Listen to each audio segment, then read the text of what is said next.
Bonjour à tous, ravi de vous retrouver pour cette nouvelle édition des Matins du Sénat. La France n'en a pas fini avec le trou de la sécurité sociale. Le ministre des Comptes publics, Gérald Darmanin, a été auditionné hier par les sénateurs sur l'état des comptes sociaux. Et il a expliqué pourquoi le retour à l'équilibre de la sécurité sociale, prévu normalement pour 2020, serait reporté à 2022. En cause, une économie au ralenti et les mesures accordées fin 2018 pour le pouvoir d'achat pendant la crise des Gilets jaunes. Parmi ces mesures, la baisse de la CSG pour certains retraités et les heures supplémentaires sans cotisation. L'audition de Gérald Darmanin, c'est tout de suite. Monsieur le ministre, la Commission souhaite vous entendre à plusieurs titres, vous le savez. D'une part, quelques semaines avant le débat d'orientation des finances publiques, afin de faire un point sur la situation des comptes de la sécurité sociale. À cet égard, le dernier rapport de la Commission des comptes de la sécurité sociale a fait apparaître une réelle amélioration du solde en 2018, tout en insistant sur les facteurs qui, dès l'année en cours, risquent de faire replonger les comptes dans le rouge.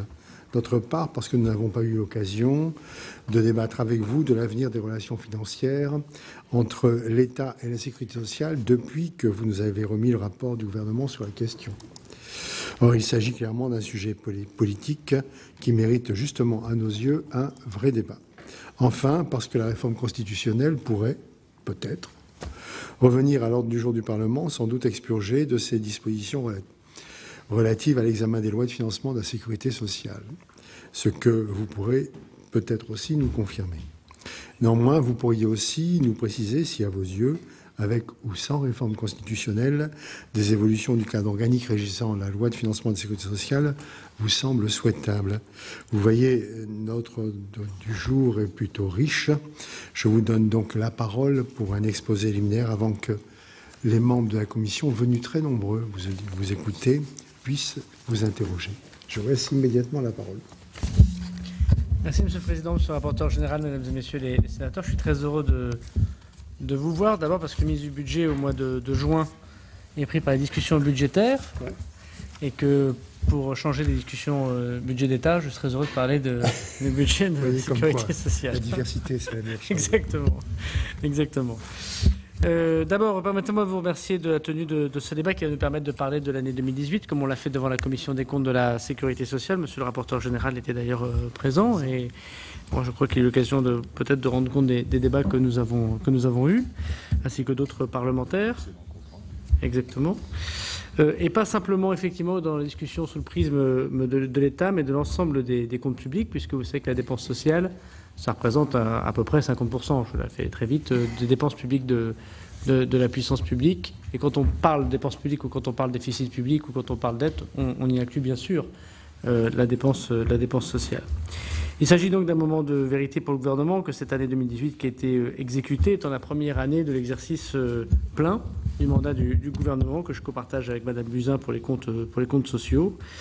Et j'ajoute que le moment choisi par votre commission permet, au moment de l'examen du projet de loi de règlement qui va arriver très bientôt, je vous en prie, va nous permettre peut-être aussi de travailler sur le projet de loi de financement de la sécurité sociale de l'année prochaine, puisque en même temps que les comptes de la nation que nous préparons avec les ministres, je prépare avec la ministre de la Santé et des Solidarités le PLFSS, dont nous avons commencé hier les premières discussions budgétaires.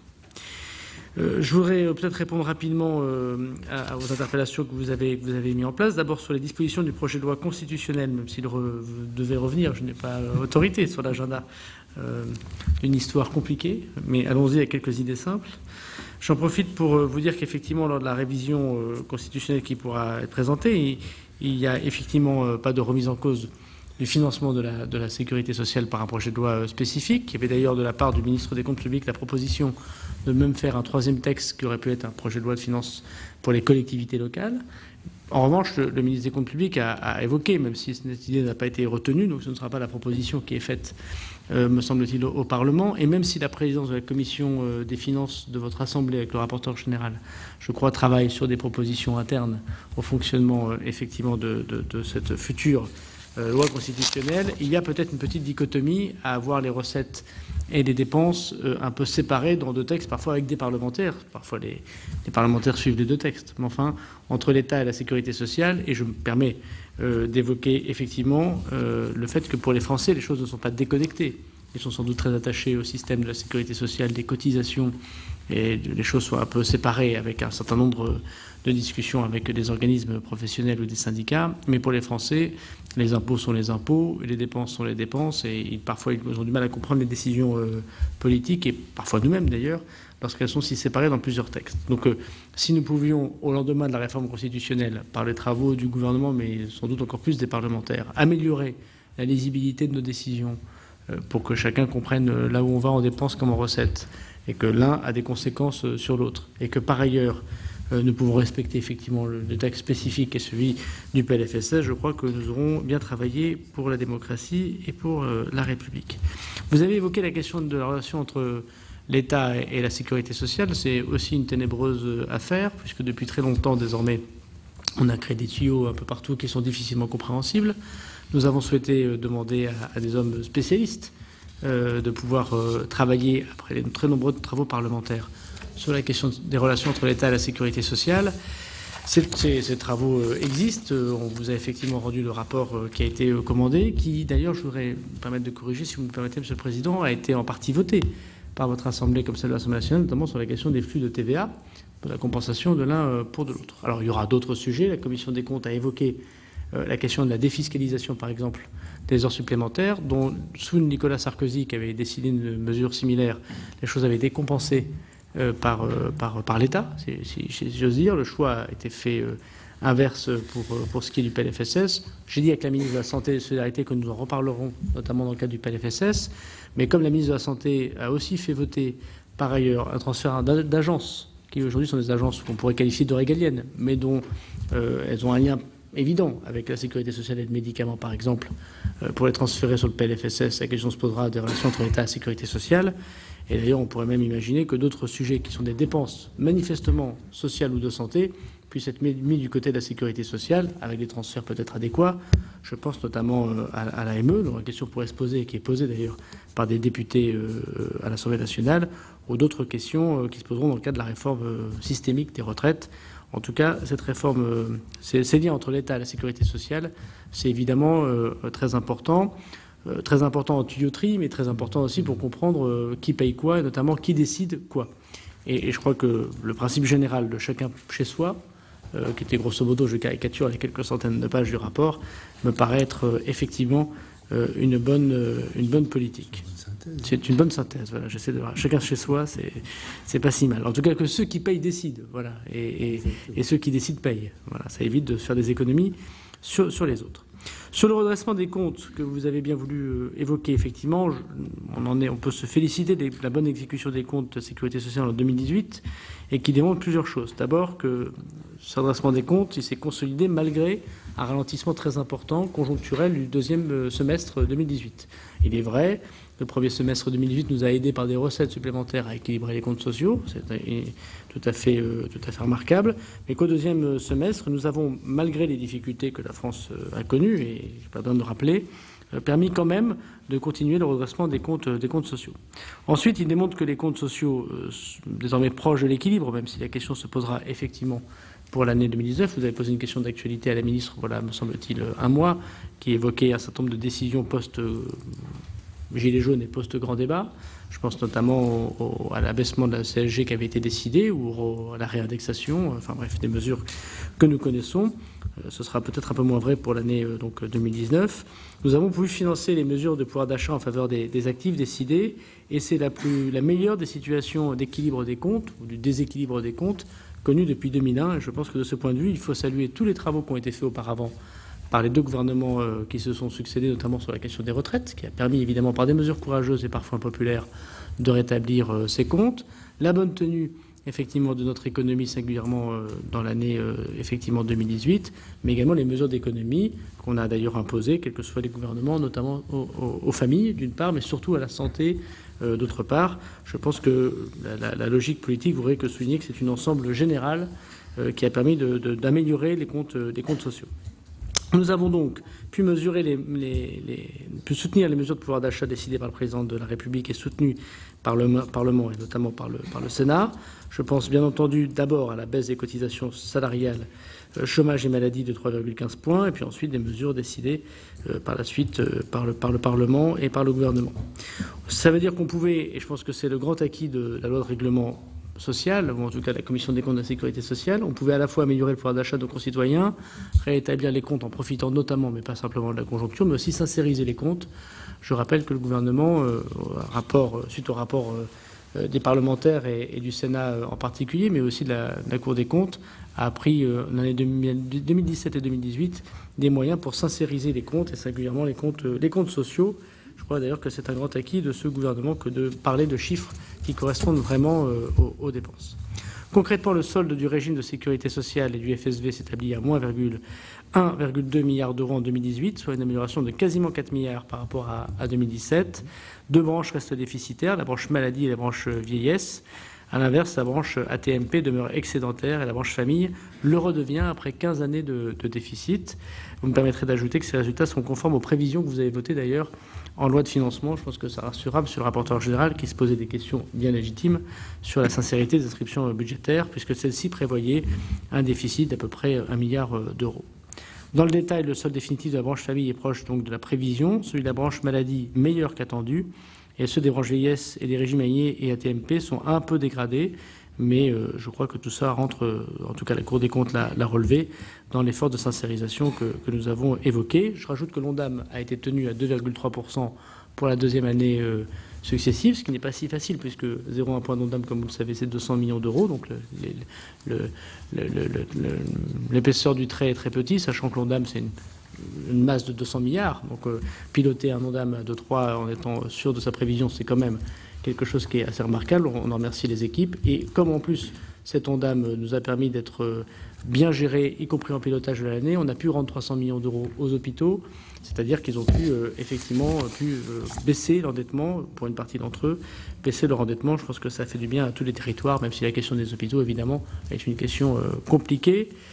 Pas fini, et que la ministre sans doute a longtemps évoqué avec vous dans la loi qu'elle a présentée devant le Parlement.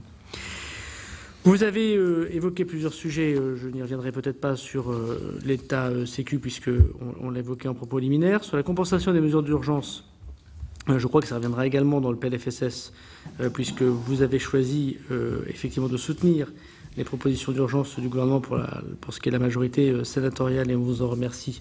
Et se posera peut-être la question du gain de pouvoir d'achat pour nos concitoyens de ces mesures. Je suis en mesure de vous livrer les quelques premières mesures de pouvoir d'achat.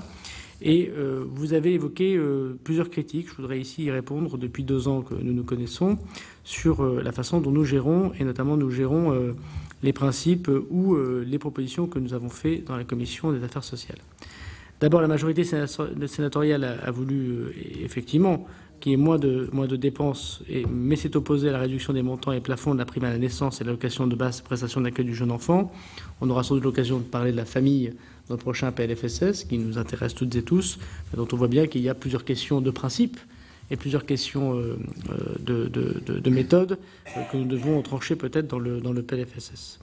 Vous avez souhaité également un retour à la bonne fortune de nos comptes sociaux, mais en même temps, je voudrais le souligner ici, sans provocation inutile, Monsieur le Président, le calcul des amendements de la majorité sénatoriale sur les recettes en moins était de l'ordre de 14 milliards d'euros, et que ce n'est pas toujours soutenu par le rapporteur général, je dois l'avouer, avec une grande rarement même, voire même avec le président de la commission, qui s'est parfois opposé à sa propre majorité, je voudrais le souligner, mais c'est sûr que nous n'aurions pas eu les mêmes comptes avec une moindre recette de 14 milliards. Et l'Assemblée, d'ailleurs, n'est pas exempt non plus de baisse de recettes sur le compte de la sécurité sociale, et je l'avoue bien volontiers. Et le gouvernement, lui aussi, propose parfois des suppressions ou des baisses de cotisations ou des exonérations qui grèvent évidemment les recettes. Nous avons également à essayer de tenir toujours, et je voudrais en terminer par là, à la fois le désendettement social, celui que nous connaissons et celui de la CADES, mais aussi le rééquilibre des comptes, qui reste un objectif fixé par le Premier ministre. Il l'a redit dans son discours de politique générale pour 2022. Et donc nous pourrions considérer que les accidents de la fin de l'année dernière et du début de cette année, puisque nous voyons que la masse salariale continue à augmenter et que l'activité économique continue à rester assez forte, pour ne pas dire forte. Moi, je constate les recettes en TVA, et en général, elles sont liées quand même à la masse salariale et aux recettes de CSG et de cotisations qu'on peut constater par ailleurs. La résorption de la dette de la CADES pour 2024 et par ailleurs l'équilibre des comptes pour 2022 est un objectif que le gouvernement continue à faire sien et qui sera présenté dans la programmation des finances publiques que je présenterai au Parlement à partir du 12 juillet, me semble-t-il, non seulement pour les 3 années des crédits d'État, mais également pour les comptes sociaux. Et donc je suis évidemment, sans avoir été trop long, je l'espère, prêt à répondre à toutes vos questions. Merci, Monsieur le Ministre. Je vais donc immédiatement passer la parole au questionneur en passant d'abord à Monsieur Van Leeuwenberg. Merci, Monsieur le Président. Monsieur le Ministre, je me réjouis évidemment, comme vous-même et comme Monsieur le Président, du retour à l'équilibre, ou presque l'équilibre en 2018, des comptes de la Sécurité sociale. Mais sans vouloir polémiquer et reprendre le chiffre que vous avez évoqué des amendements que nous aurions votés, des 14 milliards, je me pose quand même des questions sur l'équilibre pour 2019. Si on écoute justement le rapporteur général de la Commission des comptes de la Sécurité sociale, le secrétaire général plus exactement, le régime général plus le FSV se dégraderait, même si des mesures d'urgence étaient compensées. Et ça, je vais vous interroger précisément sur ce point, si vous y répondiez différemment. En l'absence de compensation, on évalue même un trou d'environ 3 milliards, et donc l'effacement des gains qui étaient antérieurs. Donc j'aimerais quand même, dans ces conditions, évidemment, savoir comment vous allez faire pour rééquilibrer les comptes sans mettre en cause certains principes, notamment de compensation. Alors, si vous me permettez, j'ai 3 questions. La première, vous avez cursivement évoqué ça. Est-ce que vous avez pu mesurer les effets en 2018 des mesures de pouvoir d'achat de la loi de financement, c'est-à-dire la suppression des cotisations et des contributions des salariés, et qui ont été compensées par une hausse de la CSG, en distinguant en particulier les salariés et les retraités? Et dans le même esprit, est-ce que vous disposez de premiers éléments sur les effets économiques de l'année exceptionnelle pour les entreprises, qui est l'année en cours, 2019, pendant laquelle se cumule la dernière annuité de CICE et la baisse des cotisations et contributions patronales qui compense la fin du CICE? Donc voilà pour ces 2 premières questions. J'en ai une troisième qui concerne l'avenir du principe de compensation que j'évoquais il y a quelques minutes. Je suis partisan, comme un grand nombre de collègues, je pense, ici, de son maintien. Je considère comme un outil de responsabilisation de l'État, décideur, vis-à-vis de la sécurité sociale. Et du point de vue des finances publiques, dans leur ensemble, il évite qu'au détour d'une loi, hors LFSS, on puisse diminuer sans compensation les recettes de la sécurité sociale. C'est ça le but. Donc les profils comparés de la CSG et de l'impôt sur le revenu devraient nous inciter d'ailleurs à la réflexion. Le maintien d'un tel principe n'empêche pas l'adoption de nouvelles exceptions, ce que le Parlement, le Sénat inclus d'ailleurs, a d'ailleurs fait dans le cadre de la loi de financement de la sécurité sociale 2019. Mais il s'agit bien de nous permettre, à nous parlementaires, d'arbitrer. En tout cas, les relations financières entre l'État et la sécurité sociale doivent être simplifiées en limitant, et vous l'avez rappelé, le nombre de tuyaux entre les 2 sphères. On est d'accord sur le principe, en respectant évidemment les droits du Parlement. Et l'évolution des flux doit être compréhensible, ce qui n'est pas, nous l'avons dit, ce que n'est pas, nous l'avons déjà dit, plutôt la diminution programmée des flux de TVA, qui ne faisait rien d'autre que de préempter des excédents qui, vous le savez bien, étaient hypothétiques, voire illusoires, compte tenu de la trajectoire actuelle. Monsieur le ministre, donc, est-ce que cette trajectoire va être révisée en conséquence lors de la prochaine session budgétaire? Et dernière question, et de façon encore plus insidieuse, l'application de la loi de financement de la sécurité sociale pour 2018 illustre bien le risque financier induit pour l'équilibre de la sécurité sociale par le fait de faire peser sur elle le risque, en dernier ressort, lié à des baisses de contributions hors sécurité sociale.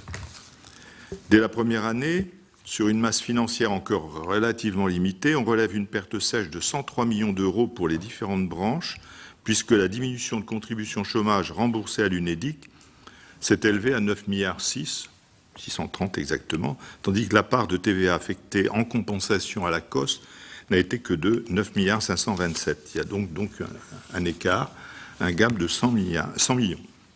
Ce mécanisme, qui va s'étendre dès cette année au financement de l'intégration des contributions patronales, chômage et de retraite complémentaires dans les allègements généraux, pourrait donc provoquer de vrais déséquilibres qui ne correspondraient à aucun arbitrage du Parlement. C'est ça le vrai sujet, d'ailleurs. Donc je souhaiterais savoir ce que le gouvernement compte faire pour éviter cela, Monsieur le ministre. Monsieur le rapporteur général, terminé. merci. Monsieur le président de l'AMEX, ça vous pose des questions, puis après j'arrête là. Oui, mais merci, Monsieur le Président. Je pense que vous ne serez pas surpris, Monsieur le Ministre, que je reviendrai sur la pérennisation de la CADES et sur les transferts qui restent à effectuer. Alors, vous avez dit dans votre propos que pour 2018, le déficit devait être de l'ordre de 1,2 milliard. En revanche, comme l'a souligné le rapporteur général, quid de déficit potentiel résultant des mesures qui ont été adoptées, comme vous l'avez souligné, votées par le Sénat de fin d'année. Seront-elles compensées? Ne seront-elles pas compensées? En supposant qu'elles ne soient pas compensées, le chiffre qu'a annoncé le rapporteur général serait de l'ordre de 3 milliards, un minimum. J'ai lu ailleurs 4. Enfin, il faut affiner l'évaluation, mais je considère que, prenons la simulation basse 3, plus 1,2, on est à 4,2. Si je me souviens bien, l'an dernier, on parlait d'un stock de dette au sein de la COS non transféré à la CADES de l'ordre de 15 milliards. Donc, on va avoir en audition à l'AMEX la semaine prochaine le directeur de la COS qui nous donnera un peu plus de précision. Néanmoins, là, je travaille sans filet, on serait de l'ordre de 20 milliards, dans ce cas de figure assez pessimiste, de stock de dette à la COS qui ne bénéficie plus d'autorisation de transfert vers la CADES. Vous avez dit tout à l'heure que le gouvernement envisageait l'équilibre en 2022 pour la sécurité sociale et ne remettez pas en cause la trajectoire d'extinction de la dette de la CADES en 2024. Je pense que vous comptez pour ça. Alors, une question accessoire qui relève de ce que j'ai dit il y a quelques instants. Est-ce que si ces 3 milliards ne sont pas compensés, vous pensez que l'accélération économique à laquelle vous avez fait allusion est susceptible d'absorber d'ici 2022 ce déficit cumulé et donc qui ne resterait pas en stock à la COS ou pas? Et ensuite, si ce déficit cumulé reste en stock à la COS, comment envisagez-vous de le transférer à la CADES pour respecter la prévision d'extinction en 2024? Et puis, question accessoire, parce que pour l'instant, on est en situation économique d'accélération. On peut aussi assez vite, malheureusement, arriver en situation économique de décélération. Et si en 2024, il y a encore du stock de déficit au sein de la COS, quel est le scénario que vous envisagez pour éviter de prolonger la durée de vie de la CADES et de pouvoir faire face à ce déficit? Voilà, tout autour de cette dette sociale de la CADES, de la COS et des transferts. Merci. Je vous laisse répondre, Monsieur le Ministre. Oui. Il y a beaucoup de questions, et notamment des questions techniques, pour lesquelles le gouvernement aura sans doute des réponses plus fortes lors du PLFSS présenté avec la ministre de la Santé et des Solidarités. Vous le comprendrez bien, mais je voudrais quand même répondre sur les grands principes et sur un certain nombre de questions assez précises qu'a posées notamment Monsieur le rapporteur général. Il y a les questions de principe. Bon, les questions de principe, sans remettre en cause les trajectoires que nous avons évoquées, une partie de ces trajectoires seront revues pour être actualisées, bien évidemment. Ce que je souhaite dire, c'est que oui, c'est vrai pour la sécurité sociale comme c'est vrai pour l'économie de notre pays. Nous pensons, nous, que la baisse des impôts que le gouvernement a choisi de proposer au Parlement et aux Français à la demande du président de la République, qui est une forme de relance par la baisse d'impôts. Quand on me dit souvent le président de la République, est-ce qu'il est devenu keynésien, ou après avoir été très libéral, bon, il y aurait une politique de droite qui serait la baisse des impôts, et puis une politique de gauche qui serait l'augmentation des dépenses sociales. Je veux dire que le président de la République, il fait ni l'un ni l'autre. Il fait une relance par la baisse d'impôts, puisque hormis la prime d'activité, qui est une vraie dépense publique, mais qui pourrait encore être pas tout à fait une prestation sociale, puisque s'il est dans le budget État de Mme Buzyn, il est quand même lié aux reprises de travail.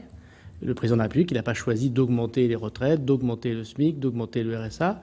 Il a choisi de proposer aux Français D'abord, c'était conforme à son programme électoral, et puis accéléré par les Gilets jaunes, puis le grand débat, je caricature le propos, de continuer la baisse d'impôts. Et notamment après une première partie de quinquennat, hormis la taxe d'habitation, qui était une baisse d'impôts plutôt taxée capital entreprise, il le fait pour les ménages, impôt sur le revenu, taxe d'habitation plus complète et plus forte, défiscalisation des hors sup, primes, etc. Donc nous pensons, nous, parce que finalement la seule vraie question économique qui se pose, et ça touche la Sécu comme ça touche l'État, c'est est-ce qu'on a les moyens de notre baisse d'impôts? Ce que pose grosso modo comme question Monsieur le Président Woerth à l'Assemblée. Nous pensons, nous, que nous avons les moyens de baisse d'impôts. Nous le verrons dans le projet de loi de finances que je présenterai, en gardant un déficit qui continuera à baisser. Et je voudrais redire ici, puisque la Cour des comptes ce matin n'a pas dit que c'était impossible, elle s'est interrogée sur la capacité de notre République à le faire. Mais non seulement à être autour de 2% de déficit public tout confondu pour 2019 et 1,5 l'année d'après.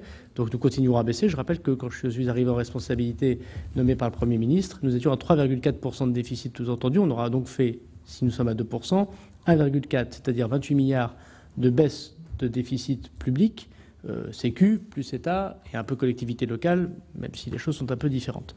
Donc nous pensons, pour répondre à votre question, que oui, pour une très grande partie, le pari économique du Président de la République et le pari social, que l'augmentation de la masse des gens qui vont retrouver un travail, que de l'activité économique, des recettes que nous aurons par la relance, par la baisse des impôts, sociaux comme d'État, vont en très grande partie, et je pense que les chiffres jusqu'à présent le montrent, permettre de soutenir et de tenir les trajectoires que nous avons évoquées. Sur les mesures, justement, puisque monsieur le rapporteur général me posait la question de ces mesures, moi j'ai quelques chiffres à donner à la Commission que je peux donner bien avant le PLFSS. Sur les mesures MUES, d'abord les compensations, c'est pas, pardon de le dire, 3 milliards, mais 2,7, c'est important parce qu'effectivement, le ministre des Comptes publics, il est à quelques centaines de millions d'euros près, pour ne pas dire davantage. J'en ai enquiquiné moins que ça dans mon bureau récemment. Donc c'est 2,7 milliards. Il y a eu à peu près 3,8 millions de bénéficiaires des mesures que le Sénat a approuvées, proposées par le gouvernement. Sur ces mesures, il y a eu 224 millions d'heures sup qui ont été décidées précédemment, qui ont été déclarées pour 6,8 millions de personnes concernées. La prime, qui correspond exactement à une mesure MUES que le Parlement a votée, il y a eu 2,2 milliards concernés pour 4,8 millions de salariés pour un montant moyen de 401 € par salarié. C'est évidemment un montant moyen.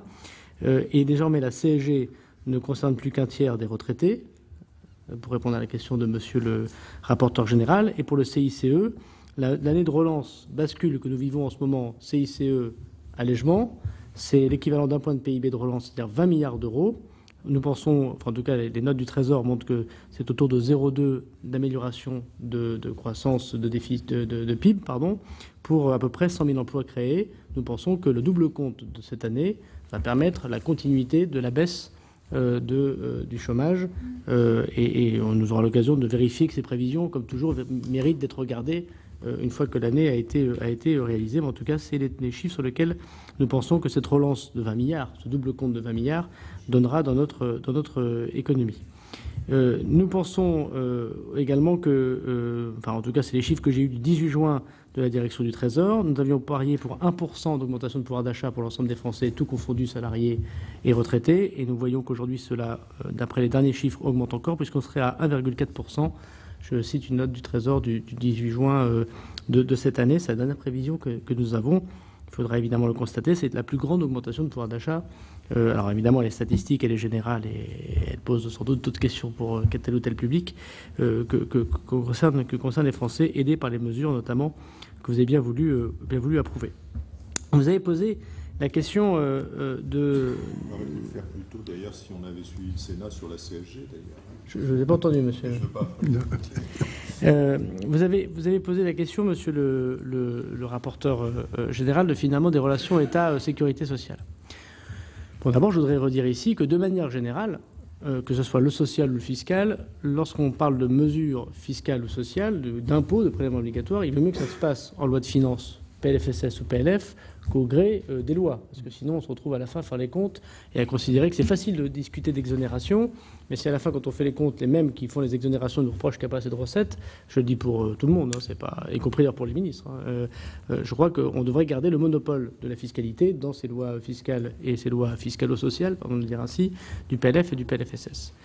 Il est vrai que nous devons faire encore le ménage, même si beaucoup de choses ont été approuvées par le Parlement, monsieur le rapporteur général. Les flux de TVA, mais également, cela a été dit et approuvé, alors je comprends que la Commission des comptes souhaite qu'on y revienne, et j'ai entendu monsieur le rapporteur général des Affaires sociales de l'Assemblée nationale sur la défiscalisation des heures supplémentaires, considérant que ce n'est pas tout à fait un chacun chez soi.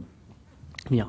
Mais si on peut s'arrêter quelques instants, on aura l'occasion d'en reparler, la situation est quand même assez compliquée, puisque lorsque l'État, vous dites qu'il faut le responsabiliser, vous avez raison, apporte en lui l'essentiel du déficit public, puisque c'est l'État, qui a un déficit public qui est supérieur au déficit public tout court. Le déficit État est bien supérieur au déficit public tout court. C'est parce qu'il a porté pour lui non pas des augmentations de dépenses qui seraient inconsidérées, mais il a porté lui-même des baisses d'impôts très largement supérieures à celui de la sphère sociale. Puisque la baisse de l'impôt sur les sociétés, la baisse de la suppression de la taxe d'habitation, la baisse de l'impôt sur le revenu qu'il va porter dans le prochain budget, la baisse, on peut multiplier les baisses d'impôts décidées par le gouvernement, qu'on soit pour ou qu'on soit contre ces baisses d'impôts. Elles ont été compensées dans l'idée du président de la République, du gouvernement et donc du législateur qui a approuvé ces mesures, ce n'est pas le cas de la majorité sénatoriale, j'en conviens assez largement, par l'augmentation de la CSG. Bon. Donc après on peut partir du principe et avoir un débat assez long sur c'est quoi un bon impôt. Est-ce que la CSG est un meilleur impôt parce qu'il est proportionnel par rapport à la TVA qui est fondée sur la consommation?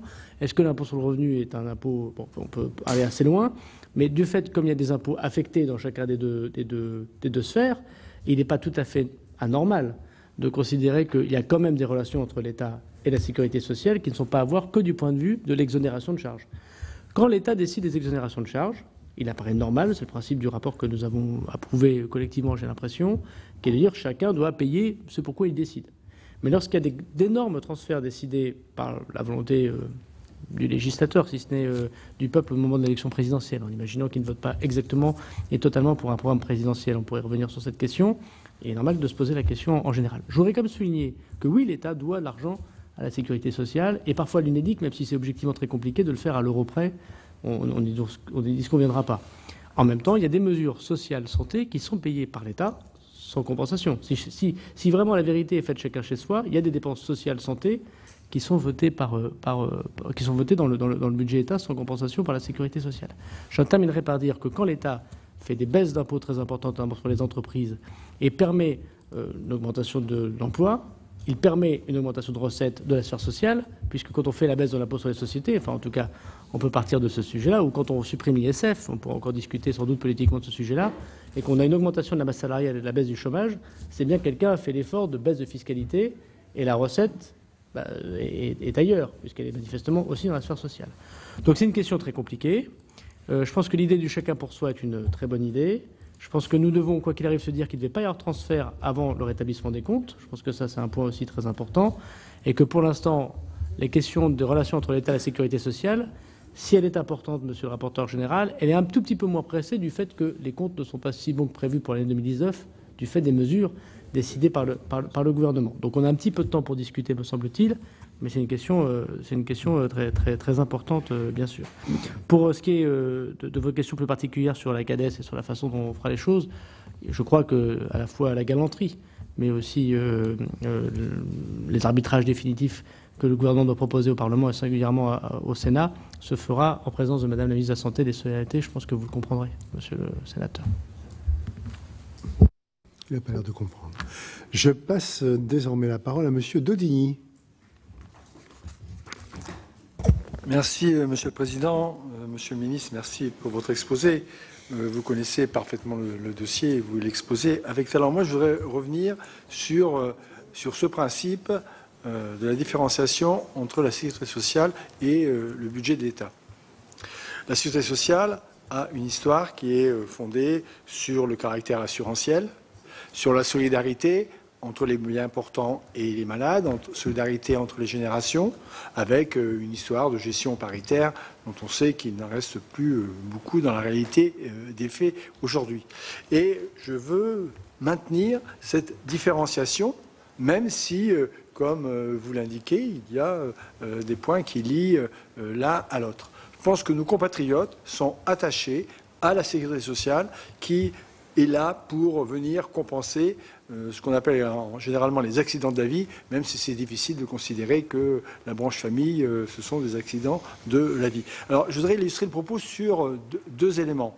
Le premier, c'est la non-compensation ou la compensation. Alors, le sujet a déjà été largement évoqué, je n'y reviens pas longuement. J'ai pris également parti à différentes occasions pour que la compensation soit effectuée selon la loi Veil de 1994, c'est ça. Et nous avons eu le débat dans le dernier PLFSS, nous l'aurons encore certainement dans le prochain. Et puis, je voudrais souligner un problème de forme, mais qui est plus que de la forme. C'est la présentation aujourd'hui des chiffres. Quand on regarde les comptes du régime général, 2018, excédent de 500 millions, et 2019, prévision, excédent de 400 millions. Et on voit les gros titres et les annonces, la sécurité sociale est en déficit. Elle est en déficit par le FSV. Or, le FSV est de nature de solidarité. Il a été créé pour assurer le financement du minimum vieillesse. Et le FSV n'entre pas dans le caractère assurantiel des différentes branches que nous connaissons de la sécurité sociale. Or, c'est bien ce FSV qui crée en fait le déficit, puisque de 500 millions d'excédents en 2018, on passe avec le FSV à 1,2 milliard de déficit, et pour 2019 en prévision, on passe de 400 millions d'excédents à moins 1,7 donc milliard de déficit. Je pense que ce point-là est beaucoup plus qu'un point de forme. Il traduit en fait une évolution que vous expliquez bien d'ailleurs de la sécurité sociale, mais qui fait que la sécurité sociale qui va résulter des décisions prises l'année dernière, cette année et les années suivantes, n'aura plus en fait que des liens très lointains avec la sécurité sociale de 1945, car elle ne sera plus construite sur les mêmes bases philosophiques, elle ne sera plus construite sur les mêmes principes. Merci, Madame Cohen. Oui, merci, Monsieur le Président. Moi, ça va dans la suite de ce que vient de dire Monsieur Daudigny, parce que, en fait, quand vous nous résumez les choses d'une manière finalement très claire, c'est-à-dire chacun chez soi, c'est-à-dire le budget de l'État d'un côté, le budget de la sécurité sociale de l'autre, en tout cas c'est comme ça que je le comprends, là vous... comment dirais-je, vous marquez une rupture avec justement ce qui est de l'ordre de la compensation, ce que d'habitude l'État faisait. Or, vous avez répondu de manière habile, je dirais, aux questions qui ont été posées avant moi, mais la question qui vous est posée, est-ce qu'il va y avoir compensation ou pas? C'est ça, enfin pour moi, c'est ça le fond du problème. Et j'ai l'habitude au niveau de mon groupe d'être minoritaire ici dans cette haute assemblée, donc voilà, ça ne va pas être nouveau. On critique le PLFSS et on porte des propositions alternatives qui ne sont soutenues ni par le gouvernement Macron ni par la majorité du Sénat. Donc voilà. Sauf que là, il y a quand même une petite différence. La petite différence, c'est que la Cour des comptes, une fois n'est pas coutume, finalement, dans l'analyse qu'elle fait des comptes, notamment de la sécurité sociale, qu'est-ce qu'elle dit en fait? La Cour des comptes, elle dit que c'est de nature conjoncturelle et que c'est la bonne tenue de l'économie française qui expliquerait au moins pour moitié l'évolution positive des comptes de la sécurité sociale. Donc qu'est-ce que ça veut dire? Ça veut dire qu'en fait, il faut modifier la politique qui est portée aujourd'hui et qui ne relance pas l'emploi, malgré les cadeaux qui sont faits en termes d'exonération. On a vu, enfin là c'est pas partisan d'un groupe parlementaire, ce sont les faits qui le disent. Création du CICE et tout ça n'a pas entraîné des créations d'emplois, voilà. Donc aujourd'hui, quand vous dites très justement que l'hôpital vit une situation extrêmement difficile et qui, malgré les petits efforts qui ont pu être apportés, et vraiment petits efforts qui ont pu être apportés par quelques millions de dégagés, on voit bien que ça n'est pas suffisant. Et qu'est-ce que demandent les hospitaliers? C'est des créations d'emplois. Et pour une part, ça aiderait les caisses de la sécurité sociale, parce que ça ferait rentrer des cotisations. Or, pour l'instant, ce n'est pas les choix que vous portez, loin s'en faut. Donc ça, c'est quand même une première constatation et une première question. Et puis la deuxième, c'est que si on peut saluer le fait que l'ONDAM soit passé de 2,3% à 2,5%, on voit bien, et là encore, ce n'est pas quelque chose qui est porté de manière partisane par un groupe quel qu'il soit, c'est reconnu par exemple la Fédération hospitalière de France, c'est que pour répondre à la simple augmentation de la vie, enfin, ça serait plus de 4% qu'il faudrait. Donc on voit bien encore là le décalage qui existe. Donc en fait, vous n'anticipez pas les choses, c'est un peu au jour le jour, en aggravant encore les comptes de la sécurité sociale et en rompant avec effectivement ce qu'a apporté mon collègue en termes de solidarité, etc. Et ça ne règle pas les problèmes. Merci. Monsieur Savary prend la suite. Merci, oui. À propos de l'ONDAM, justement, qui représente quand même 200 milliards d'euros, c'est quand même une dépense importante, avec la répartition entre ville et hôpital, où on voit bien, si on développe les soins ambulatoires, il y a une certaine fluidité entre ces différents chapitres. Est-ce que vous comptez suivre les propositions du rapport de M. Aubert, certaines propositions? Est-ce qu'on peut imaginer qu'on puisse éventuellement avoir des sous-ONDAM différents? Est-ce qu'on pourrait régionaliser l'ONDAM?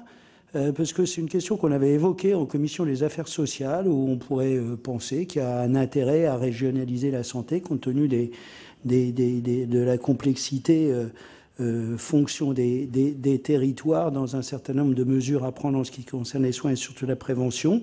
Quel est votre point de vue là-dessus? Et deuxième axe, l'axe des retraites. Est-ce que vous avez tranché? Vous êtes sur un âge pivot pour le futur système de retraite à points, ou bien est-ce que vous allez anticiper plutôt une réforme, enfin une mesure qu'on dira paramétrique peut-être, mais de recul des durées de cotisation pour anticiper la réforme Touraine? Merci bien, Madame Grellet-Certenais. Merci de votre exposé. Donc, un peu dans le prolongement de ce que viennent de dire les collègues, vous avez parlé effectivement, s'agissant des comptes de la sécurité sociale, des hôpitaux, et je ne pouvais m'empêcher de réévoquer ce que j'ai vécu hier soir dans mon département, s'agissant des urgences, où on me décrivait une situation absolument catastrophique pour l'été, avec des services d'urgence qui vont peut-être pas tous fermer, mais presque. En tout cas, une problématique qui manifestement manque de moyens humains, effectivement, financiers, et qui est loin d'être résolue. On l'a vu dans le cadre du PGL Santé, et Madame la Ministre nous a déjà donné quelques réponses, mais on l'a vu, il y a comment dire, une organisation qui va être vue, qui devrait répondre à certaines problématiques santé sur nos territoires. En attendant, il y a cet immédiat pour lequel rien n'est résolu. Et donc, quand vous parlez d'équilibre de compte de la sécurité sociale, quand on parle effectivement d'un ONDAM qui a pu être maintenu, pareil que mes collègues, je vous interroge sur ces dispositions exceptionnelles qui devraient être prises selon toujours le discours de Madame la Ministre pour des situations exceptionnellement catastrophiques et donc des conséquences financières que ça pourrait avoir sur ces fameux comptes de la sécurité sociale. Merci. Bien, Monsieur le Ministre, je vous laisse répondre à cet ensemble de questions. Nous passerons aux autres questionnaires ensuite. Tout à fait. Non, tout à fait. Alors, il y a plusieurs types de questions. Bon, Monsieur Daudigny, on a une différence sans doute de principe, mais excusez-moi de le dire et sans être inconvenant, on a même une différence temps dans lequel on parle de la sécurité sociale, que la sécurité sociale ait rendu de grands services aux Français et quelle était l'alliance entre les gaullistes et les communistes ou les gens qui, de gauche, souhaitaient un système de protection, c'est une évidence. Elle a protégé une grande partie des Français à un moment où notre économie, notre population n'était pas tout à fait celle que nous connaissons aujourd'hui. Et je crois que, quels que soient les gouvernements qui sont succédés depuis les crises pétrolières, on va dire peut-être encore davantage à partir de la fin des années 80, on a vu qu'il y avait quelque chose qui n'allait pas dans la démographie, dans le taux de chômage très important qu'il y avait dans la population active et de personnes qui vieillissaient de plus en plus et souvent encore en bonne santé, même si la dernière année de leur vie coûtait statistiquement, et pardon de parler comme un comptable, plus cher qu'avant. Et que notre système, qui était un système effectivement assurantiel, s'essoufflait. En tout cas, on peut tous le considérer, puisque je rappellerai quand même que s'il y avait eu autant de transferts dans les gouvernements précédents, c'est parce que le déficit de la sécurité sociale, c'est quelque chose que j'entends depuis que je suis petit, moi, personnellement. Donc c'est bien qu'il y a quelque chose qui ne va pas, sauf à considérer que le déficit, on s'en fiche, mais je pense que ici, que j'étais petit, non. Peut-être même que quand le président de la République était petit, parce que je suis un des seuls à pouvoir dire ça, donc je suis assez content d'être snob devant vous. Donc on est tous, enfin moi je suis très attaché à ce système de sécurité sociale, je considère qu'il a rendu de très grands services à notre pays, mais qu'il nous appartient, alors c'est des mots peut-être importants et peut-être un peu pompeux, mais le président de la République l'a fixé dans sa campagne présidentielle, dans la campagne législative, de fixer un nouvel État-providence qui n'est pas fondé sur la capitalisation, mais qui est fondé sur un régime universel qui est de moins en moins assurantiel.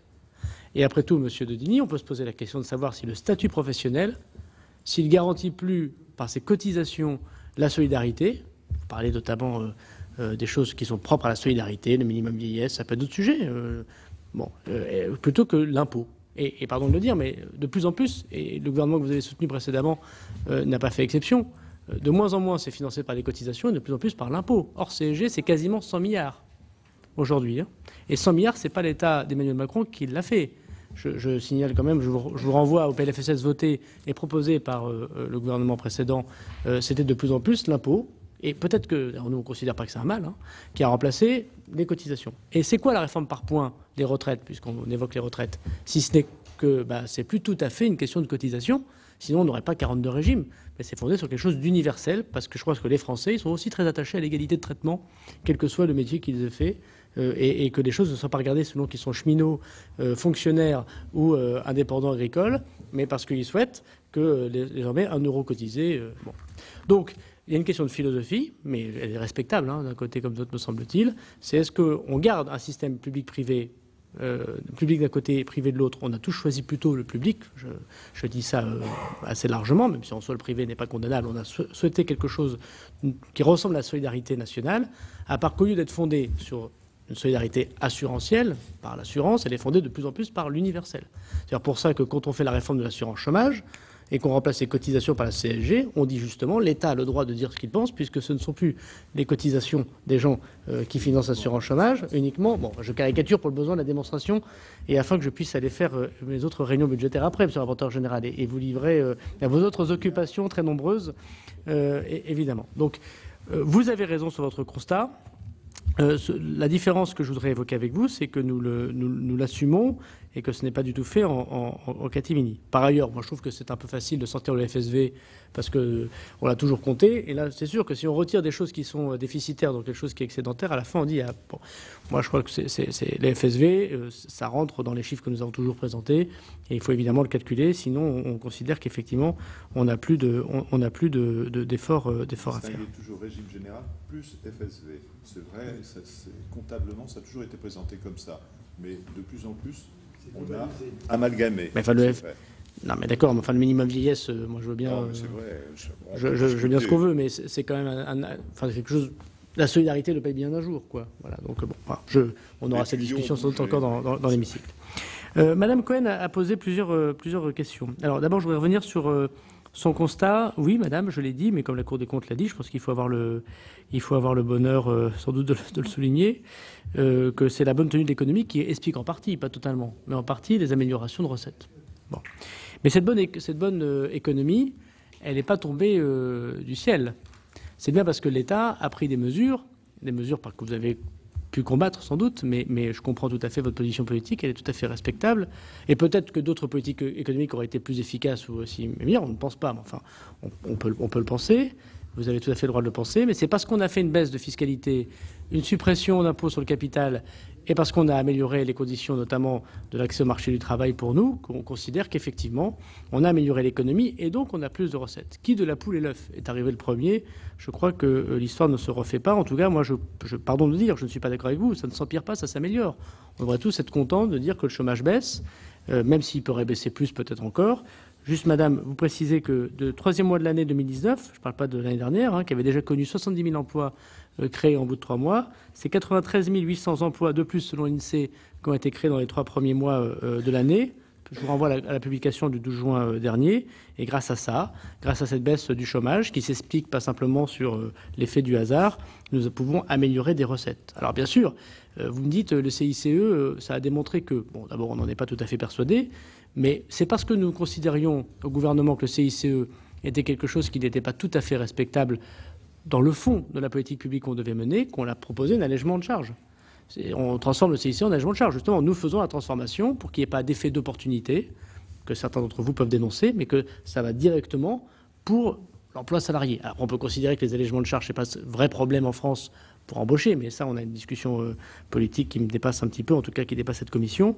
Mais le CICE, désolé de le dire, transformer en allègement de charges, c'est une vraie transformation, ce qui nous coûte d'ailleurs un point de PIB de déficit, parce que sinon on serait déjà en train de parler de 2% de déficit public. Donc on a fait ce choix qui a d'ailleurs été approuvé, me semble-t-il, par la Commission européenne régulièrement. Parler de l'ONDAM. Bon, d'abord, je voudrais rappeler, madame, que du temps de votre gouvernement, en 2017, c'était 2,2% l'ONDAM. Donc nous avons augmenté l'ONDAM à 2,3, puis à 2,5. Bon, donc vous avez raison, le coût de l'augmentation des dépenses devrait être autour de 4%, mais il était à 2,2 dans le dernier PLFSS que vous avez fait voter. Donc s'il y avait urgence, fallait... Non, moi j'ai bien compris que vous étiez toujours dans l'opposition, mais je voudrais quand même rappeler ces chiffres. Non, mais j'ai bien compris que madame la sénatrice a bien souligné qu'elle était dans l'opposition, et j'avais deviné même, au bout de 2 ans de fréquentation du Sénat. Mais j'ai appris dans ma vie locale qu'un jour l'opposition peut devenir majoritaire, même si personne ne le croit. Voilà. Mais c'est le principe de la démocratie. C'est le principe de la démocratie, et j'ai toujours appris à ne sous-estimer aucune force. Voilà. Donc je le prends très au sérieux. Mais je le disais plutôt pour ceux qui reprochaient aujourd'hui de faire moins que ce qu'ils avaient fait hier. Donc c'est pas vrai. La deuxième des choses, c'est que l'ONDAM, il est vrai. Quand on dit un ONDAM est à 2,2 ou 2,3, il faut savoir ce que ça veut dire. La masse de l'ONDAM, c'est 200 milliards. On augmente donc chaque année cette masse de 200 milliards de 2,2 ou 2,3%. 0,1 point d'ONDAM, 200 millions. C'est peut-être pas assez par rapport à ce qu'il faut faire, mais c'est fait. Il y a plusieurs choses. D'abord, c'est pas parce qu'il y a une masse budgétaire qu'elle est toujours bien utilisée. Il y a les hôpitaux publics, la sécurité sociale en général a fait d'énormes efforts, il faut bien l'avouer. Mais il y a sans doute encore des choses à faire, d'où d'ailleurs la présentation du texte de loi qu'a présenté Madame la Ministre. Deuxièmement, les urgences. Bon, moi je ne suis pas un spécialiste de la santé, j'ai peu d'opinion sur les questions de santé, puisque la ministre est bien plus compétente que moi sur ce sujet, et j'aimerais pas qu'on parle du réseau de la DGFiP à ma place dans une autre commission, mais enfin quand même. Moi-même, madame, je connais le service des urgences dans ma commune, et comme tout le monde, j'aime et je respecte les professionnels de santé. Mais moi, ceux que j'ai été voir, y compris ceux qui sont en grève dans mon propre centre hospitalier où j'ai été président du conseil de surveillance, dans une ville particulièrement touchée socialement, qui connaît particulièrement du monde, c'est des problèmes. Il y a sans doute des problèmes budgétéraux, salariaux. Mais moi, j'ai surtout entendu des urgentistes, le fait que c'est leurs conditions de travail qui leur posaient des problèmes énormes. C'est le fait que lorsqu'ils prenaient... Et ça, c'était décidé précédemment, je m'en prie m'excuser, mais lorsque l'hôpital embauche quelqu'un pour la journée, ça coûte, il est mieux payé que lorsqu'il est titulaire à l'hôpital. Et ça pose un certain nombre de problèmes. La ministre de la Santé a pris d'ailleurs une mesure décrétale impopulaire mais très efficace, qui consistait quand même à limiter le fait un peu de pouvoir accepter des journées plutôt que d'être titulaire dans son hôpital. C'est le fait d'avoir des heures de nuit qui se succèdent avec des gens qui peut-être n'ont pas toujours, et c'est très différent selon les services et les moments, mais l'occasion d'être là. C'est le fait aussi, il faut bien avouer qu'il y a des questions aussi de sécurité qui se posent très importantes pour ces personnels. Et puis, on est bien d'accord aussi que la médecine de ville, avec l'hôpital, peut même mieux travailler ensemble. Et chaque maire essaye, quelle que soit sa couleur politique, de créer la maison en face de l'hôpital qui permet, dans un premier instant, d'éviter peut-être d'aller aux urgences. Et on comprend peut-être pourquoi les gens vont aux urgences. Si j'avais des enfants et qu'ils étaient malades tard le soir, peut-être que j'aurais le sentiment qu'il faut que j'aille le faire soigner immédiatement. Donc je ne porte aucun jugement n'étant pas scientifique. Mais enfin, il est certain que les médecins d'aujourd'hui ne sont pas tout à fait les médecins d'hier. L'hôpital d'aujourd'hui n'est pas tout à fait l'hôpital d'hier. Et la population française d'aujourd'hui n'est pas tout à fait celle d'hier. Et qu'il y a aussi quelque chose sur lequel le pouvoir politique doit répondre. Et s'il nous appartient de le faire, puisque manifestement, ça n'a pas été fait précédemment. Et c'est sans doute très dur à faire. Et peut-être qu'on n'y arrivera pas tout à fait. Donc restons modestes devant la situation. Mais ce n'est pas qu'une question d'ondame et de budget. C'est aussi une question de budget, mais pas qu'une question de budget. En tout cas, moi, les urgentistes que je les ai rencontrés, ils m'ont très peu parlé d'argent et beaucoup de la vocation de leur métier, la façon dont ils l'exerçaient et la façon dont ils les respectaient, ce qui, à mon avis, est assez différent, et parfois même de discussions à l'intérieur même de l'hôpital pour l'accès au lit. Enfin bon, des questions plus complexes que beaucoup de gens ici connaissent mieux que moi, mais le bon sens m'a montré que ce n'était pas qu'une question d'argent, même si ça peut être aussi une question d'argent. La régionalisation, pardon, Monsieur le Président, d'être un peu long, mais moi, encore une fois, mais tant qu'on ne m'a pas appelé 15 fois, je considère que je ne suis pas en retard. La régionalisation, c'est une question qui se pose et dont la ministre de la Santé aura l'occasion de l'évoquer. Je crois qu'il y a un petit sujet quand même pour la République et pour l'offre de soins sur la tarification, de ne pas régionaliser non plus les tarifs et peut-être de faire attention à un certain nombre de spécialités qui peuvent se poser. Moi, je n'ai pas de réponse à cette question n'étant pas ministre de la Santé, mais en tout cas, je ne crois pas que ce soit comme ça qu'on construit le PLFSS 2020, si je peux me permettre d'avoir une réponse à première vue à votre question. On n'anticipe pas, disiez-vous, sur l'ONDAM, notamment c'est ce que disait Mme Cohen. La question de la dépendance, elle est aujourd'hui dans l'ONDAM. Aujourd'hui, il y a manifestement des frais de santé qui sont utilisés pour accompagner la grande dépendance, alors que peut-être ça fait très longtemps qu'on parle également du fait de peut-être imaginer quelque chose. Le président Sarkozy en avait parlé lui-même, le président Hollande en a parlé. Ils ne l'ont pas fait parce que ça coûte très cher et que c'est très compliqué et ce n'est pas un jugement de valeur de ma part. Mais peut-être que si on partait du principe, et c'est ce que veut le président de la République, ça a été annoncé par monsieur le Premier ministre, qu'il y a une enveloppe particulière dans le grand tout du champ social qui s'occupe de la dépendance, peut-être que ça peut être une question aussi qui permet d'expliquer que les dépenses de santé vont vraiment à la santé, et que ce qui relève de la grande vieillesse, de la grande dépendance, qui est un énorme défi qui est devant nous, il y a un rapport très intéressant qui a été rendu, dont on voit que les masses budgétaires correspondantes sont très élevées, peut-être qu'on pourrait se dire qu'on ne peut pas tenir un ONDAM à 2,3 ou à 2,4 ou à 2,5 ou à 2,1, quels que soient les gouvernements, parce qu'aucun ne mettra un ONDAM à 10, même si Mme Cohen arriverait au pouvoir dès demain. Je crois que ce serait budgétairement compliqué, mais enfin, je veux bien tenter l'expérience.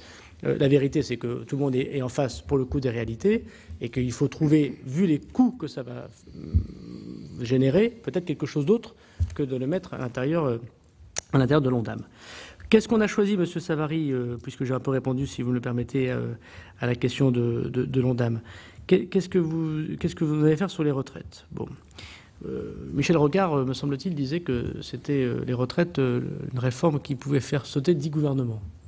Alors je ne sais pas si c'est vrai, mais ce qui est vrai, c'est qu'à chaque fois les gouvernements, à quelques exceptions près, disent on ne touchera à rien, y compris d'ailleurs, me semble-t-il, le précédent, et puis finalement, trouve un moyen de le toucher. Pourquoi? Parce que lorsque vous voulez diminuer la dépense publique, ou en tout cas la maintenir, parce que tout le monde dit qu'il faut baisser la dépense publique. C'est très sympathique, mais une fois dans le détail, personne n'est content. Bon. Et que par ailleurs, vous voulez faire attention parce que vous avez des crises économiques, parce que vous voulez baisser les impôts, parce que, vous ne pouvez pas faire de baisse de dépenses publiques ou de maîtrise de dépenses publiques sans maîtriser le champ social, puisqu'il représente 50% de la dépense publique. Comme par ailleurs, les sénateurs demandent des dotations stabilisées, voire augmentées, et qu'il faut baisser l'impôt des Français, ça devient compliqué. Donc tous les gouvernements regardent le champ social. Et dans le champ social, c'est quoi le sujet? C'est grosso modo 320 milliards les retraites, 200 milliards l'ONDAM. Donc vous avez 520 milliards déjà de dépenses publiques qui sont de la dépense sociale, retraite, ONDAM. Donc il serait assez illusoire de penser que quelqu'un se désintéresse budgétairement de la question des retraites. Les retraites, c'est à peu près 14% de PIB. Nous sommes un des pays, pas le plus important, mais parmi les plus importants qui consacrent de l'argent à sa retraite, et tant mieux. Et voilà. Et nous sommes par ailleurs le pays, vous le savez bien, où quasiment on part le plus tôt à la retraite. Ça, je ne pose pas la question. Le président de la République a dit on ne touche pas à l'âge légal, on ne touche pas à l'âge légal. Dans ces retraites, il y a deux choses à voir. Il y a ce qui correspond à ce qui arrive avant 2025 et il y a ce qui correspond à partir de 2025. La réforme par points, elle est prévue. On aura l'occasion d'en discuter. Monsieur le haut-commissaire rend ses conclusions le 12 juillet, me semble-t-il, au Premier ministre. Je crois savoir qu'un projet de loi sera déposé à l'automne sur la table du Conseil des ministres et que nous aurons l'occasion sans doute de parler longuement, si la République me donne quelques mois de vie supplémentaire auprès de vous, d'un sujet tout à fait intéressant et particulièrement compliqué, qui est la réforme par points, qui est un magnifique projet de société, mais qui pose plein de questions, puisqu'on fait 42 régimes en un.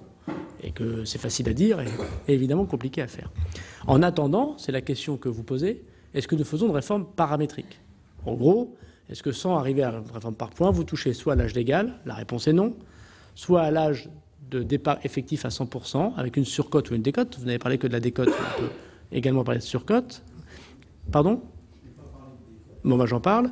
Et où est-ce que vous mettez, où est-ce que vous faites l'accélération de la réforme Touraine, grosso modo, qui est non, mais voici les scénarios. Le scénario, c'est l'âge légal, c'est la décote ou la surcote, c'est la durée d'assurance. Voilà, c'est comme ça que vous touchez les grands.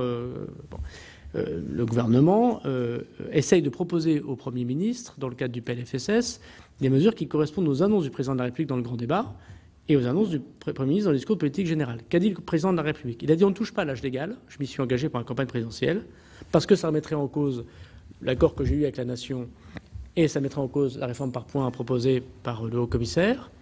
Mais je constate que les prévisions du corps pendant la campagne présidentielle n'étaient pas celles de la semaine qui a suivi l'élection du président de la République, et encore moins celles confirmées très récemment où on voit que les choses ne s'améliorent pas. Mais, a-t-il dit, je souhaite que l'on travaille, que le travail paye plus, paye pour pouvoir compenser les baisses d'impôts. Et donc vous pouvez interpréter ça de trois manières. Soit on travaillait plus que 35 heures, mais il a dit non. Soit on revient sur des jours fériés, c'est plutôt non. Soit on pose la question d'une réforme en attendant la réforme des retraites. Une fois que je vous ai dit ça, il faut travailler sur tous les scénarios possibles. Et la ligne rouge que se met le gouvernement, c'est évidemment de ne pas toucher l'âge légal, puisque le président a dit qu'on ne touchait pas l'âge légal, mais ce soit une réforme qui soit cohérente avec la réforme par points que nous allons proposer au Parlement. Et ce n'est pas si évident que ça, parce que l'un tient l'autre. Et l'un tient l'autre pourquoi? Indépendamment du fait qu'il faut garder un lien de confiance avec les partenaires sociaux, avec les Français, avec vous, pour dire on ne fait pas des choses totalement antinomiques à moins de 5 ans d'intervalle. Il faut quand même que pour la réforme de 2025 soit bonne, et qu'elle se auto-génère, et que par magie et par construction, parce que nous travaillerons bien avec le haut-commissaire, plus personne n'y reviendra sur cette question des retraites, il faut que le budget soit à l'équilibre des retraites. Il faut que nous rendons en 2025 collectivement un budget des retraites à l'équilibre. Et aujourd'hui, il n'est pas à l'équilibre. Enfin, chacun le constate et les prévisions du corps le démontrent. Donc je n'ai pas de réponse précise à votre question, si ce n'est que vous avez l'étendue des problématiques qui sont sur le bureau du ministre des Comptes publics et de la ministre de la Santé et des Solidarités. Et je peux vous dire qu'on attend les vacances avec impatience pour penser quelques jours, si possible, à autre chose. Voilà, parce que je pense que sur les urgences, j'ai répondu. Et s'il y a d'autres questions, ce serait avec grand plaisir. Monsieur Chassaing prend le relais. Merci, Monsieur le Président, Monsieur le Ministre. Bon, notre pays était totalement désindustrialisé, ou enfin une baisse très importante, puisqu'en 2000, je crois qu'on était à peu près au niveau de l'Allemagne, avec 18% des personnes travaillaient dans l'industrie. Actuellement, l'Allemagne est à 26%, nous on est à 11,5%.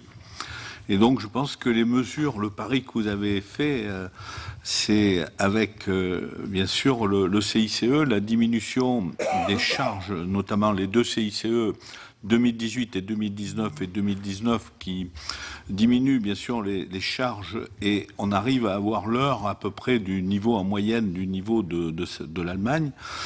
Et donc c'est par ce biais, avec j'espère effectivement les mesures qui ont été entraînées par les Gilets jaunes, avec les heures supplémentaires, primes d'activité, CSG, et puis les cotisations sociales et maladies et les baisses d'impôts, vous allez pouvoir augmenter effectivement le pouvoir d'achat et le nombre d'emplois. Et j'espère que ainsi, on aura plus de cotisations pour équilibrer, bien sûr, la sécurité sociale qui est le socle de la République.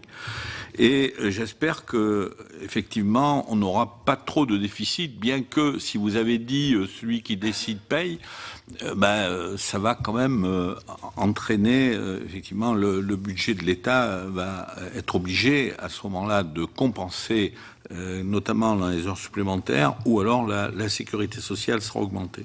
Mais j'espère que votre pari, bien sûr, sera gagné, et qu'on aura on se rapproche de l'équilibre et que le nombre d'emplois dans l'avenir va augmenter parce que, alors vous avez dit tout à l'heure que la dépendance pouvait avoir d'autres recettes, oui c'est possible, mais si ce n'était pas le cas, c'est vrai qu'on aura besoin beaucoup d'argent pour prendre en charge la dépendance qui n'est pas suffisamment prise en charge actuellement dans les EHPAD. Et aussi au niveau des hôpitaux, on a aussi beaucoup d'investissements à réaliser qui ne sont pas faits, bien sûr. On peut reparler des problèmes des urgences et de l'ambulatoire, parce que lorsqu'on parle d'ambulatoire, il faut quand même souvent à peu près le même personnel que s'il y avait une hospitalisation. Voilà, donc ma question est, dans l'avenir, il faudra encore un Ondam plus élevé. Merci, M. Jassin. M. Deriot prend la suite. Merci, Monsieur le Président. Oui, Monsieur le Ministre, le gouvernement a choisi pour 2019 de ne pas poursuivre la baisse des taux de cotisation AT-MP, puisque c'est d'accidents du travail et maladies professionnelles que je veux parler. Vous savez que c'est une branche qui, elle, c'est à l'inverse du FSV, elle est en excédent et reverse à la caisse, au régime général, tous les ans, des montants, soi-disant, pour sous-déclaration d'accidents du travail. Ces sommes montent régulièrement, on en est arrivé à peu près à 1 milliard, il faut reconnaître que ça arrange bien les comptes du régime général. D'une manière calculée, je n'arrive pas à obtenir de manière assez, j'allais dire, stricte et compréhensible, puisque c'est fait plutôt au doigt mouillé, comme ça, pour voir à peu près ce qui peut arranger le régime général. Mais malgré cela, la branche a encore un excédent important.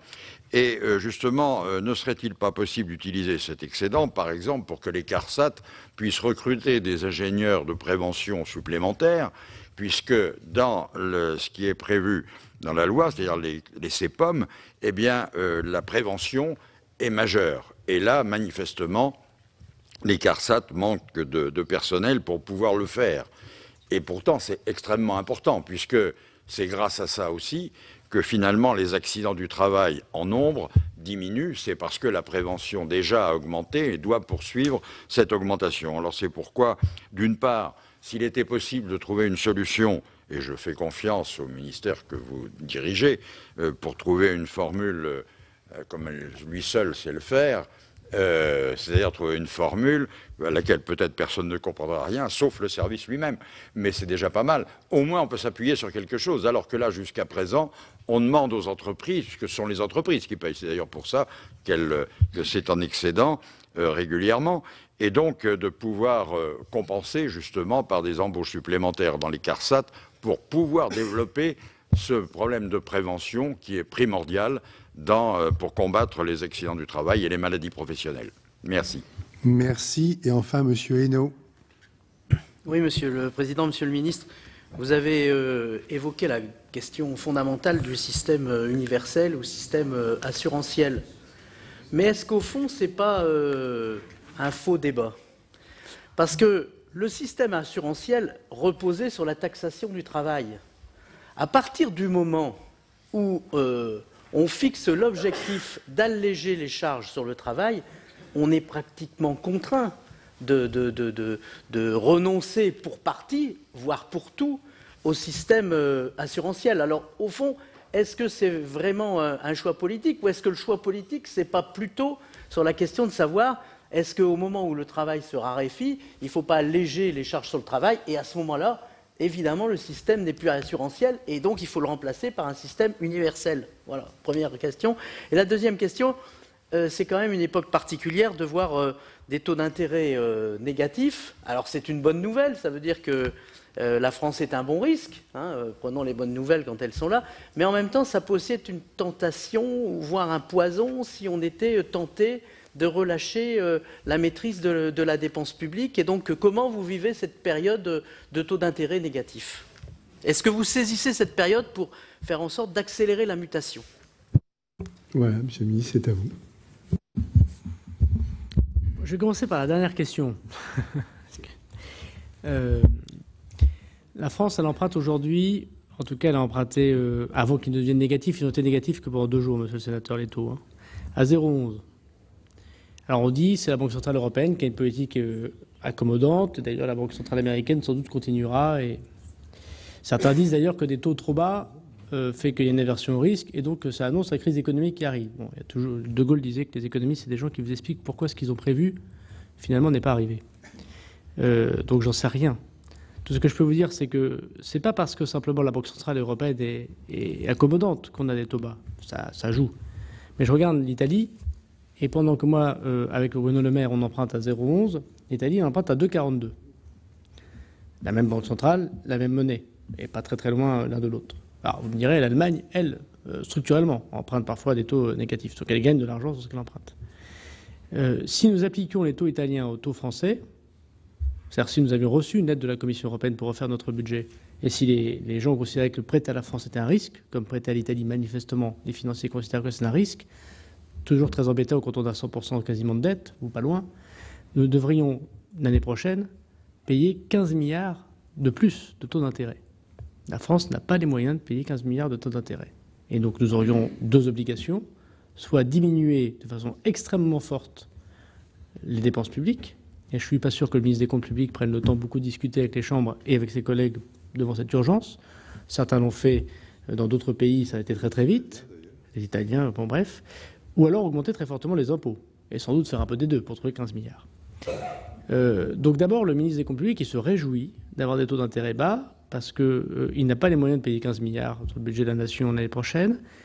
Et il a une deuxième forme de réjouissance, qui est de dire pourquoi nous on a 0,11 quand les autres sont à 2,42, alors qu'on a une dette à peu près similaire, alors qu'on a des difficultés de compte public évidentes depuis 40 ans. C'est parce que les réformes que propose le président de la République, lorsque nous parlons à la Commission européenne, lorsque nous parlons à la Cour des comptes, lorsque je parle aux gens qui prêtent à la France. Je rappelle que la moitié des prêteurs de la France ne sont même pas européens. Donc avec des gens qui ont quand même peu de liens patriotiques avec nous. Quand c'est des grandes banques françaises, on peut encore leur dire c'est la France, avec la Marseillaise dans le bureau. Mais quand ce sont des prêteurs qui viennent de l'autre côté du monde, évidemment, ils ne regardent que leur intérêt. C'est parce que nous faisons des réformes. C'est parce qu'on fait la réforme du Code du travail, parce qu'on fait la réforme de la fiscalité du capital, parce qu'on fait la réforme de la SNCF, parce qu'on fait la réforme de l'assurance chômage, parce qu'on fait la réforme du audiovisuel public, parce qu'on fait la réforme de la fonction publique. Et finalement, ceux qui vous prêtent, et y compris d'ailleurs, me semble-t-il, la commission qui nous juge, ou les agences de notation qui calculent notre risque, voient que, ok, peut-être les chiffres ne sont pas super bons, mais nous faisons les réformes qui améliorent le fait que c'est un pari économique, dans l'ensemble de l'économie, il y aura plus de masse salariale, etc. Ce qui est dangereux pour le pays, ce n'est pas tellement les chiffres, me semble-t-il, de la dette, même si les chiffres de la dette, ils sont très dangereux pour le pays depuis très longtemps. Ce qui est dangereux pour le pays, c'est les chiffres de la dette, plus le fait d'arrêter de faire des réformes. Là, vous êtes certain que vos taux d'intérêt vont augmenter, et que par ailleurs, vous êtes dans un as, puisque vous serez obligé de faire du budgétaire, pour le coup, du paramétrique surtout, ou d'augmenter les impôts. C'est ce qui est arrivé à d'autres pays. C'est pour ça que l'agenda des réformes qui continue, c'est la contrepartie de pouvoir en faire dans des conditions qui sont difficiles, monsieur le sénateur, mais pas impossibles.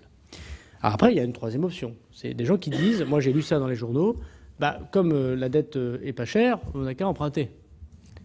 Bon, ça s'appelle de la morphine, ça.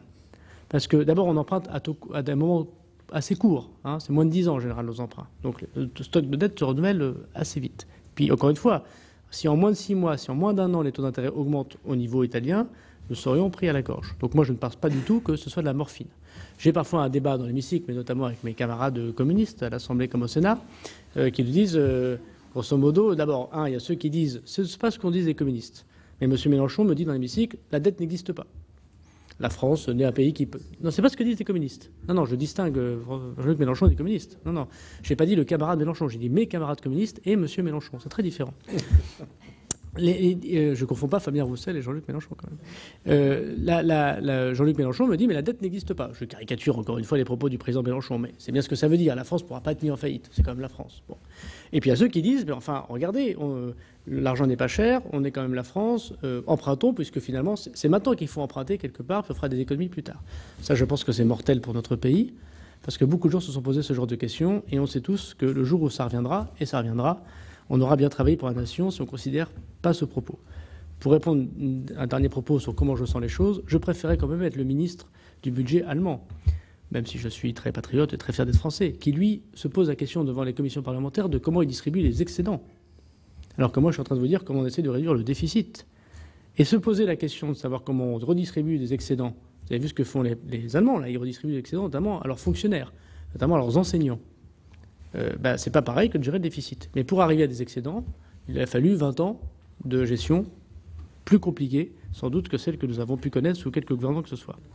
Pour répondre à votre première question, qui est en fait un constat, vous avez tout à fait raison, monsieur le sénateur.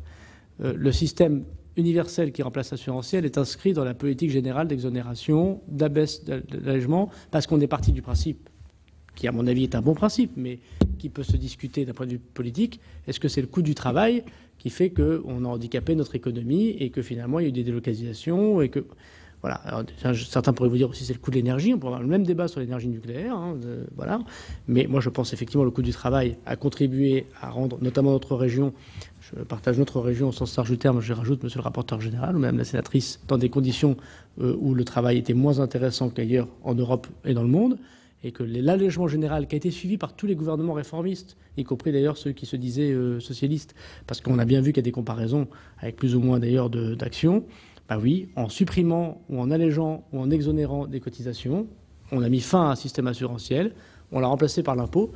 Et d'ailleurs, peut-être qu'il devrait être défendu, peut-être que Michel Rocard n'y pensait pas quand il a créé la CSG, mais la CSG, qui donne de l'argent à la Sécu, elle récupère aussi l'argent pas seulement sur le coût du travailleur ou de l'employeur, mais aussi sur le capital. La CSG, c'est aussi un impôt que l'on prélève sur le capital. Et le capital paye le social. C'est pas si bête que ça. Alors vous me direz, il y a le PFU, vous l'avez capé, on pourrait en discuter longtemps. Mais enfin, c'est pas pareil que demander des cotisations aux employeurs, à la PME et à l'employé. Voilà. Donc ça me paraît aussi juste socialement, et c'est une autre question. D'ailleurs, dans le débat TVA-CSG, donc qu'est-ce qu'on devait augmenter comme impôt lors de l'élection présidentielle, c'était pas un mauvais débat. Mais répondre TVA, ce que dit parfois la majorité sénatoriale, pas toute, mais en grande partie, c'est pas tout à fait la même chose qu'augmenter la CSG. Mais on aura l'occasion sans doute d'en discuter autrement et d'être sans doute dans d'autres débats politiques. Sur la CARSAT, bon, moi je comprends ce que vous dites. Je ne suis pas sûr qu'il faille toujours répondre aux problèmes par des dépenses ou par des employés nouveaux. Tout ce que je peux vous dire, c'est que dans la COG qu'on a signée avec la ministre de la Santé et des Solidarités, on a doublé les fonds de prévention, monsieur le sénateur. Donc il passe quasiment, me semble-t-il, à une centaine de millions de crédits. Donc je crois que ça correspond exactement à votre sujet. Oui, faut d'ailleurs ne pas tellement croire aux sous-déclarations d'accidents du travail. Il y a pourtant une commission tous les 3 ans, me semble-t-il, qui est présidée par un magistrat de la Cour des comptes qui estime que ces sous-déclarations, elles existent et c'est pour ça qu'on les facture, si j'ose dire, à la branche AT-MP. Bon, alors après, est-ce que ce milliard, il vaut ce milliard? Moi, je n'ai pas la capacité de constat de monsieur le rapporteur général, mais à 100 millions d'euros près, on n'est pas loin du milliard quand même. Enfin, je pense que le rapporteur général, enfin, ou que votre commission peut peut-être s'y intéresser. Mais il me semble, c'est pas le gouvernement qui dit qu'il faut faire 1 milliard, pardon. Hein. C'est bien une commission qui tous les 3 ans dit l'état des sous-déclarations. Bon, voilà, moi je ne suis pas assez compétent pour entrer dans ce sujet. Et vous m'avez posé une question sur l'ONDAM. Est-ce qu'il faut faire un ONDAM un peu plus épais? Moi, je veux juste qu'on s'arrête sur ce point. On a fait un ONDAM à 2,3. Le président de la République s'était engagé à un ONDAM à 2,3. Et dans la LPFP, monsieur le président, on a toujours dit que l'ONDAM serait à 2,3. On a fait un ONDAM à 2,5 l'année dernière parce qu'on a dit qu'on aurait 0,2, donc 400 millions d'investissements, non pas de fonctionnement, notamment pour les ultramarins. On a dit que c'était un one-shot. On a toujours dit que l'ONDAM sera à 2,3, sauf l'année dernière, on a accepté de faire un ressaut parce qu'il y a, notamment dans les Antilles, mais pas simplement, un certain nombre de situations, notamment de construction d'hôpitaux, qui sont particulièrement déplorables. Me semble-t-il que c'est le centre hospitalier de la Guadeloupe, c'est ça. Après, encore une fois, on a tenu un ONDAM à 2,3, on l'a exécuté à 2,1, et un petit peu plus de 2,1. Et ce qu'a fait le gouvernement, et il a redonné aux hôpitaux le surplus. Bon, donc il n'a pas fait de la gratte sur l'ONDAM qui s'était fixé. C'est très difficile de tenir un ONDAM à 2,1, 2,3 pour les raisons que vous avez évoquées. Mais dans l'ONDAM, il y a plein de choses. On peut se le dire. Il n'y a pas que des dépenses de santé stricto sensu. Il y a les IJ, par exemple.